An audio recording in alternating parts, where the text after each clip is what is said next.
ಭಾಳ ಜನ ಬಂದೈತಿ. ಒಂದು 2-3 ತಿಂಗಳು ಒಂದು ಏನಾರ ಮಠ ಮಾಡೋದು ಅಂತಂದಾಗ ಒಟ್ಟು ಒಪ್ಕೊಂಡಿದ್ದಿಲ್ಲ. ಕಡೆಗೆ ನಾವು ಮುಗುಳು ಕೂಡ ಅಪ್ಪೋರತಿಗೆ ಇರ್ತೀವಿ, ಭಾಳ ಜನ ಮುಗುಳು ಕೂಡ ಅಪ್ಪೋರತಿಗೆ ಬರ್ತಾರ. ಅವ್ರ ಕಡೆಯಿಂದ ಹೇಳ್ತಿಲ್ಲಪ್ಪ ನಾವು ಈಗ ರೈತರಿಗೆ ನಾವು ಏನು ಮಾಡ್ತಾರೆ ಪಾಪ 100-200 ಪಟ್ಟಿ ಮಾಡ್ತಾರೆ, ಊಟ ತನಿಖೆ ಮಾಡೋ ಪರಿಸ್ಥಿತಿ ಅವ್ರಿಗಿಲ್ಲ. ವೈಯಕ್ತಿಕವಾಗಿ ಅಟ್ಲೀಸ್ಟ್ ಅವ್ರು ಎಲ್ಲರೂ ಒಂದು ಹೋರಾಟ ಕೇಳಿದ್ರೆ ಅವ್ರಿಗೆ ಊಟ ಮಾಡಾಕರೆ ಇದು ಮಠ ಆಯ್ತು, ಮಠದಿಂದ ಅವ್ರು ಊಟ ಬರ್ತೈತಿ, ಒಂದು ಆಸರ ಐತಿ ನಮಗೆ ಅನ್ನುವಂತಾದ್ರೆ ಒಂದು ಕಲ್ಪನಾ ಮೂಡಿಸ್ಬೇಕಂತ ಹೇಳಿ ನಾವು ಭಾಳ ಸಣ್ಣಕ್ಕೆ ಅಪ್ಪವ್ರ ಕಡೆ ಹೇಳಿದ್ವಿ. ಅವ್ರು ಅಪ್ಪವ್ರಿಲ್ಲ ಹಂಗೆ ಮಾಡಬೇಡ್ರಿ, ನಾವು ಹೋಗ್ರಿ ನಾಳೆ ನಿಮ್ಗೊಂದು ಮಠ ಅನ್ನುವಂಥದ್ದಿತ್ತಂದ್ರೆ ರೈತರಿಗೆ ಬರಾಕ ಹೋಗಕ್ಕೆ ಅನುಕೂಲ ಆಕೈತಿ. ರೈತರಿಗೆ ಈ ಮಠ ನಮ್ಮ ಗಣ್ಣಿಗೆ ಐತೆ ಅವ್ರಿಗೊಂದು ಧೈರ್ಯ ಆಕೈತಿ. ಮತ್ತು ನೀವು ಮಠ ಮಾಡಲಿಲ್ಲ ಅಂದ್ರೆ ಹೆಂಗಂತೇಳಿ ಬಾಡಿಗೆ ಮನೆಗೆ ಇಟ್ಟರೆ ಅವ್ರ ಮಠಕ್ಕೆ ನೀವು ನಿಮಗಾಗಿ ಮಾಡ್ಕೋಬೇಡ್ರಿ, ನೀವು ಏನು ಮಾಡ್ತೀರಿ ಒಂದು ಟ್ರಸ್ಟ್ ಇರ್ತೈತಿ ಮತ್ತು ಅದಕ್ಕೆಲ್ಲ ರೈತರೇ ಇರ್ತಾರೆ,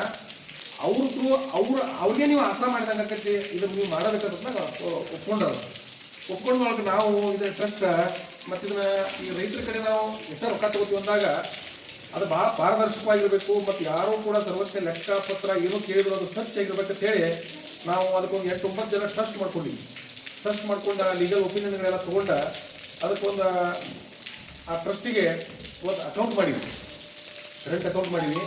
ಆ ಅಕೌಂಟ್ ನಂಬರನ್ನು ಅದಕ್ಕೆ ನಾವು ಟಚ್ ಕೊಟ್ಟಿವಿ ಮತ್ತು ಅದಕ್ಕೊಂದು ಮೊಬೈಲ್ ನಂಬರ್ ತೊಗೊಂಡು ಹಾಕಿವಿ. ನೀವೇನು ರೊಕ್ಕ ಕೊಡ್ತೀರಿ ಆ ಟ್ರಸ್ಟಿಗೆ ಜಮಾ ಆಗ್ತದೆ. ಮತ್ತು ಆ ಟ್ರಸ್ಟಿಂದ ಅವ್ರಿಗೆ ಗುರುಜಿಯವ್ರಿಗೆ ನಾವು ಉನ್ನತಿ ಮಾಡ್ಕೊಂಡಿವಿ. ಈ ಒಂದು ಭಕ್ತರಿಗೆ ಹೋಗಾಕ ಬರಾಕ ಅನುಕೂಲ ಆಗುವಂಥ ಒಂದು ಜಾಗ ನೋಡ್ರಿ.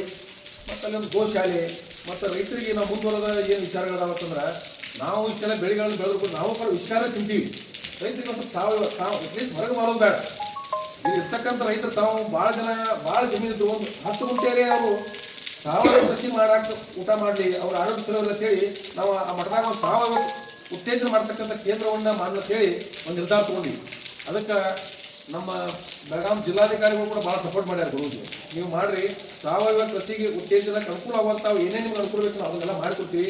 ರೈತರಿಗೆ ತಿಳುವಳಿಕೆ ಕೇಂದ್ರ ನೀವು ನಿರಂತರವಾಗಿ ನಡೆಸ್ರಿ ಅಂತ ಹೇಳಿ ಮಾಡೋದ್ರಿಂದ ಈ ಸನ್ಯಾಸಿಗಳು ಮಠ ಮಂದಿರ ಮಾಡ್ಕೊಂಡು ಭಕ್ತಿ ಮಾಡ್ಕೊಂಡು ಹೋಗ್ತಾರೆ. ಅದ್ರ ಜೊತೆಗೆ ಗುರುಜಿಯವರು ಈ ರೈತರನ್ನ ಗುರಿಯಾಗಿಟ್ಕೊಂಡು ರೈತರ ಶ್ರೇಯೋಭಿವೃದ್ಧಿ ಮಾಡ್ತಕ್ಕಂಥ ಕನಸು ಒಂದು ಹೊಂಟಾದಾಗ ಅವ್ರಿಗೆ ನಾವು ಆಸರಾಗೋದು ಅವ್ರಿಗೆ ನಾವು ಆಸರಾಗಿ ಅವ್ರ ಆಸರ ನಾವು ತೊಗೊಂಡ್ತಕ್ಕಂಥ ಕನಸು ಇಟ್ಕೊಂಡು ಈ ಒಂದು ಕಾರ್ಯಕ್ರಮ ಮಾಡ್ಬೇಕಂತ ಹೇಳಿ ಸ್ಟಾರ್ಟ್ ಮಾಡ್ಕೊಂಡಿವಿ.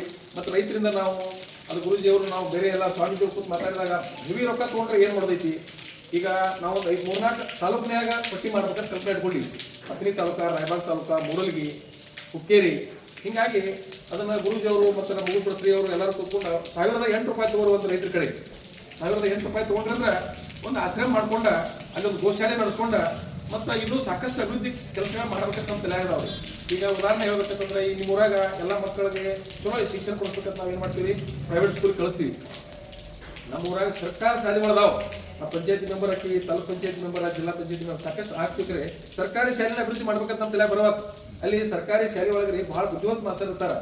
ಈಗ ನೀವು ನೋಡ್ರಿ, ಇತ್ತೀಚೆಗೆ 20 ವರ್ಷದ ಗುರುಜಿ 1998 ಮಾಡಿದಲ್ಲ ಕನಸಲ್ಲಿ ಮಾತಾಡ್ಯಾರ, ಅಷ್ಟು ಬೆಲೆ ಇದ್ದದಕ್ಕೆ. ಬಟ್ ನಾವೇನು ಮಾಡ್ತೀರಿ, ಆ ತಂದೆ ಸ್ವಲ್ಪ ಪಗಾರ ತಗೊಳ್ತೀವಿ, ನಮ್ಮ ಮಕ್ಕಳ ಬಿಡಿಸಿ ನಾವು ಏನಂದ್ರೆ ಅಲ್ಲಿ ಪೀಠೋಪಕರಣಗಳನ್ನ ನಮ್ಮ ಒಂದು ಮಠದಿಂದ ಗುರುಜಿಯವರು ಏನು ಹೇಳ್ಯಾರ ನಮ್ಗೆ, ಈ ಭಾಗದಾಗ ಒಂದು ಸರ್ಕಾರಿ ಶಾಲೆ ದತ್ತಕ್ಕೆ ತಗೊಳ್ಳೋಣ, ಆ ಮಕ್ಕಳಿಗೆ ಏನು ಬೇಕಲ್ಲ ಅದನ್ನು ಕೊಟ್ಟ ಅಲ್ಲಿ ಒಂದು ಸ್ವಲ್ಪ ನಾವು ಲಕ್ಷ್ಯ. ಈಗ 4 ಮಂದಿ ಇದ್ರೆ ನೀವು ಶಾಲೆ ಬದಲು ಗಮನ ಕೊಟ್ಟರೆ ಅಂದ್ರೆ ಅವ ಶಾಲೆಗಳು ಇಲ್ಲ ತಯಾರಾಗ್ಬಿಡ್ತಾವ. ಹಂಗೆ ಇಂತಿಂಥ ಕನಸುಗಳು ಇಟ್ಕೊಂಡವ್ರ ಅವರೆಲ್ಲ. ಮತ್ತು ಹೆಂಗದಾರ ನಿರಾವರಿಗಳದಾರ ಅವ್ರು ಏನು ವಿಚಿತ್ರ ಅದಾರ. ಇದು ಪಟ್ಟಿ ಮಾಡಿ ನಾವು ಉಣಿಸ್ಬೇಕಾದ್ರೆ 6 ತಿಂಗಳಾಗೈತ್ರಿ. ಯಾಕಂತಂದ್ರೆ ಒಂದು ಗಟ್ಟಿ ನೆಲೆ ಬೇಕಾಗೈತೆ ಮನುಷ್ಯಾಗ. ನೆಲೆ ಇಲ್ಲ ಅಂತಂದ್ರೆ ಆಗುದಿಲ್ಲ. ಮಠ ಮಂದಿರಗಳಿಂದಲೇ ಎಲ್ಲ ಶಿಕ್ಷಣ ಸಂಸ್ಥೆಗಳು ಭಾಳ ಬೆಳೆದಾವ. ಈ ತುಮಕೂರು ಸಿದ್ಧಗಂಗಾ ಮಠದಾಗ 80,000 ಮಕ್ಕಳು ಬೆಳಿತಾರೆ. ಅಲ್ಲಿ ಮಕ್ಕಳಾದ್ರೂ ನೀವು ಏನಾದ್ರು ಹೋಗಿ ನಿಮ್ಮ ಹಿನ್ನೆಲೆ ತಿಳೋದಕ್ಕೆ ಕಣ್ಣಾಗಲೇ ಬರ್ತಾರೆ. ಅಷ್ಟು ವಿಚಿತ್ರವಾದಂಥ ಸನ್ನಿವೇಶ ಹುಟ್ಟಿದ ಮಕ್ಕಳಿಗೆ ಅವ್ರು ಆಶ್ರಯ ಕೊಡ್ತಾರೆ. ಈ ಮಠಮಾಡಿಗಳು ಇರ್ಬೇಕ್ರೆ ಮನುಷ್ಯನಿಗೆ. ಯಾಕಂತಂದ್ರೆ ನಾರ್ಮಲ್ ಆಗಿ ನಮ್ಗೆ ಏನು 1,008 ರೂಪಾಯಿ ಒಂದು ಕುಟುಂಬಕ್ಕೆ 1,008 ರೂಪಾಯಿ ನೀವು ಕಲೆಕ್ಷನ್ ಮಾಡಿ ಕೊಡ್ಬೇಕ್ರಿ. ಮತ್ತು ನಾವು ನಿಮ್ಗೆ ಒಟ್ಟ ಬಿಡುವುದು ಬೆಣ್ಣತ್ತ ಬೆಣ್ಣತ್ತೀವಿ. ನಿಮ್ಗೆ ಇನ್ನೊಂದು ಭಾಳ ಹೇಳ್ತೀನಿ ಅಂದ್ರೆ ಹಿಂಗೆ ಕೊಟ್ಟು ಬಾದಿವತ್ತಂದ್ರೆ ನಾನು ವಿನಂತಿ, ಪ್ರತಿ ಮಣಿಗೆ ಆ ರಿಸಿಪ್ಟ್ ಅನ್ನು ನೀವು ಹೊರ ಕೊಡ್ರಿ. ಅವರು ಅಲ್ಲೇ ಸ್ಕ್ಯಾನ್ ಮಾಡಿದ್ರೆ ಅದ್ರ ಹಿಂದೆ ಫೋನ್ ಪೇ ಅಥವಾ ಸ್ಕ್ಯಾನ್ ಅಂತ ಬರೆದು ಬಿಡ್ರಿ. ಅದ್ರ ಉಳಿದ ರಿಸಿಪ್ಟ್ನ್ಯಾಗ ಅದ್ರ ಲೆಕ್ಕ ಬರ್ತದೆ. ನಿಮ್ಮ ಕಡೆ ಬಂದು ನಿಮ್ಮ ಕಡೆ ತಗೊಳ್ರಿ, ಅದನ್ನು ನಾವು ಟ್ರಸ್ಟಿಗೆ ಜಮಾ ಮಾಡ್ತೀವಿ. ಬಟ್ ಯಾವ ಮನೆಯಿಂದ ಕೂಡ 1,008 ರೂಪಾಯಿ ಬರೋದು ತಪ್ಪು ಬಾರ. ಯಾಕಂದ್ರೆ ನಮ್ಮದೇ ಒಂದು ಕನಸು ಇಟ್ಕೊಂಡಿವಿ, ಬಡ ಮಕ್ಕಳಿಗೆ ಉತ್ತಮವಾದ ಎಜುಕೇಶನ್ ಅನ್ನ ಸರ್ಕಾರಿ ಶಾಲೆ ಕೊಡ್ಬೇಕಾದ್ರೆ ಸ್ವಲ್ಪ ಖರ್ಚುಗಳು ಅದಕ್ಕೆಲ್ಲ. ಮತ್ತು ನಿರಂತರ ದಾಸೋಹ ನಡಿಬೇಕು.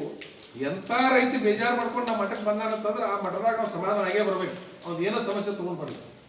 ಈ ಮಠಕ್ಕೆ ಹೋದ್ರೆ ನ್ಯಾಯ ಸಿಗ್ತೈತಪ್ಪ, ಅದು ಏನೇ ಇರತಕ್ಕಂಥ ಕನಸು ಎಲ್ಲರೂ ಮನುಷ್ಯನಾಗ ಬರ್ಬೇಕು ಮತ್ತು ಅವ್ರಿಗೆ ಅದು ಸಿಗಬೇಕು.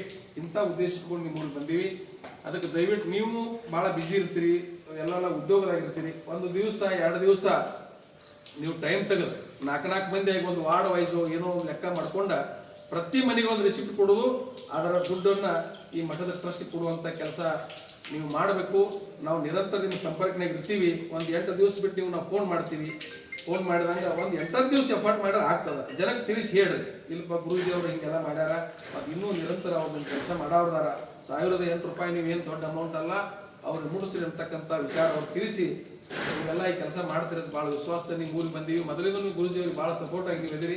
ಮನೆ ನೀವು ಅವ್ರ ಗುರೂಜಿ ಇದ್ದರೆ ಸನ್ಮಾನ ಮಾಡ್ತಾ ನಾವೆಲ್ಲ ಇದ್ದೀವಿ, ಭಾಳ ಅಭಿಮಾನಿಗಳು.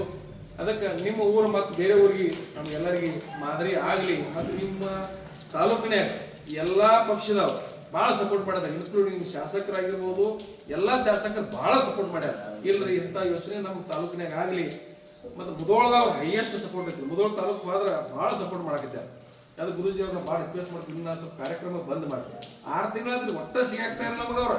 ನಾವು ಬೇಸರ ಕೂತಿದ್ದೀವಿ, ಹಂಗಾಗಿಬಿಟ್ಟಿದ್ವಿ. ನಮ್ಮ ನಿರಂತರ ಕಾರ್ಯಕ್ರಮ ಸ್ವಲ್ಪ ಕಾರ್ಯಕ್ರಮ ಕಡಿಮೆ ಮಾಡಿ 1 ವರ್ಷ ಸ್ವಲ್ಪ ಸಮಾಧಾನ ಮಾಡಿರಿ. ಒಂದು ಇದಕ್ಕೊಂದು ವ್ಯವಸ್ಥೆ ಮಾಡಿ ಕಟ್ಟಡಗಳು ಚಾಲು ಆದವು. ಮತ್ತು ನಿಮ್ಮ ಕಾರ್ಯಕ್ರಮ ಪ್ರವಚನ ಅವೆಲ್ಲ ಇರಲಿ. ಮತ್ತು ಅವರು ಒಂದು ಗೋಚರಣೆ ಮಾಡ್ಬೇಕಾದ್ರೆ ದೊಡ್ಡ ಕನಸು ಇಟ್ಕೊಂಡಾರೆ. ಎಲ್ಲ ಜಾತಿ ಈ ಜವಾರಿ ತಳಿಗಳನ್ನು ಹಾಕೊಂಡು ರೈತರಿಗೆ ಯಾವ ರೀತಿ ಈ ಗೋ ಕೃಪಾಮೃತ ಮತ್ತು ಜೀವಾಮೃತಗಳು ತಯಾರು ಮಾಡಿ ಹೆಂಗೆ ರೈತರು ಉಪಯೋಗ ಮಾಡಬೇಕಂತೇಳಿ ಅತಿ ಬುದ್ಧಿವಂತರ ಕರೆಸಿ ಅದನ್ನು ತಯಾರು ಮಾಡಿ ಅದರಿಂದ ತಮಗೆ ನಿರ್ದೇಶನಗಳನ್ನು ಕೊಡಾದಾರ. ಬರೇ ಬೇಜಾರಾಗೈತೆ ಮಠದಾಗ ಮತ್ತೆ 2 ತಾಸು ಕೂತ್ರೆ ನಿಮ್ಮ ಮನಸ್ಸು ಸಮಾಧಾನ ಆಗಬೇಕು. ಅಂತಂಥ ವಿಚಾರಗಳನ್ನ ಇಟ್ಕೊಂಡಿದ್ವಿ ನಾವು. ಏನು ಮಾಡಿದ್ರೆ ರೈತರು ಬಿಟ್ಟರೆ ನಾವು ಏನು ಮಾಡಂಗಿಲ್ಲ. ಏನು ಮಾಡಿ ರೈತರಿಗೆ ಮಾಡೋದು. ರೈತರಿಗೆ ನೋಡ್ರಿ, ಪ್ರತಿ ವರ್ಷ ಆಗಲಿ 2 ವರ್ಷಕ್ಕೊಮ್ಮೆ ಮಣ್ಣ ನೀರ ಪುಕ್ಕಟ ತಪಾಸಣೆ ಮಾಡಿಕೊಡು. ನೀವು ಬಂದು ಮಣ್ಣ ನೀರ ಮಠದಾಗ ಹೋಗಿಟ್ಟು ಹೋದ್ರಿ ಅಂದ್ರೆ ಅದ್ರ ರಿಪೋರ್ಟ್ ವಾಟ್ಸಪ್ ನಿಮ್ಮ ಮನೆಗೆ ಬರ್ತದೆ. ಅದರ ಪೊಟ್ಯಾಶ್ ಐತೆ ಇಲ್ಲೋ, ಯೂರಿಯಾ ಐತಿಲ್ಲೋ, ಏನು ಹೆಚ್ಚೈತಿ, ನೀವು ಅದಕ್ಕೆ ಏನು ಗೊಬ್ಬರ ಹಾಕ್ಬೇಕಂತ ರಿಪೋರ್ಟ್ ಬರ್ತೈತಿ.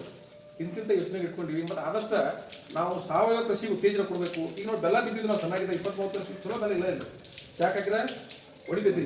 ಅದಕ್ಕೆ ಗುರೂಜಿ ಅವ್ರಿಗೆ ನಮ್ಮ BC ಅವ್ರಿಗೂ ಆಶ್ವಾಸನೆ ಕೊಟ್ಟಾರೆ. ಇಲ್ಲರಿ ಗುರೂಜಿ ಅವ್ರಿಗೆ ಕಂಟಿನ್ಯೂ ಮಾಡಿ, ನಿಮ್ಮ ಸರ್ಕಾರದ ಏನಾರು ಅನುಕೂಲ ಮಾಡ್ತೀವಿ, ನೀವು ಸಾವಯವಕ್ಕೆ ಸಂಬಂಧಪಟ್ಟಂಥ ಉತ್ಪನ್ನಗಳನ್ನು ನಿಮ್ಮ ಮಠದ ಪ್ರಾಡಕ್ಟ್ ಆಗಲಿ ಅನ್ನುವಂಥ ಯೋಚನೆಗಳದಾವ. ನೀವೆಲ್ಲರೂ 1 ಎಕರೆ 2 ಎಕರೆ ಕಂಪ್ಲೀಟ್ ಸಾವಯವ ಬೆಳೆದ ನೀವು ಕಬ್ಬು ಕೊಟ್ಟರೆ ಈ ನಾಡಿಗೆ 100% ಪ್ಯೂರ್ ಬೆಲ್ಲ ತಯಾರು ಮಾಡಿ ಹಂಚುವಂಥ ಯೋಚನೆ ಅವರಲ್ಲಿ ಐತಿ. ಏನು ಮಾಡೋದು, ನಾವೆಲ್ಲ ರೈತರಿದ್ದು ಕೂಡ ವಿಷಯ ತಿನ್ನಾಕತ್ತೀವಿ. ಕಬ್ಬು ಬೆಳಿತೀವಿ ಅಂದಾಗ ಸಾವಯವ ಬೆಲ್ಲ ತಯಾರು ಮಾಡೋದು. ಇವೆಲ್ಲ ಆಗೋದ್ರಿಂದ ಈಗ ನೋಡ್ರಿ, ಗುರೂಜಿ ಅವರು ತಮ್ಮ ಜೀವನವನ್ನು ರೈತರಿಗಾಗಿ ತ್ಯಾಗ ಮಾಡಿ ಹೋರಾಟ ಮಾಡೋದ್ರಿಂದ ಎಷ್ಟೆಷ್ಟು ಕೆಲಸಗಳೆಲ್ಲ ಆಗಾಕತ್ಯಾವ.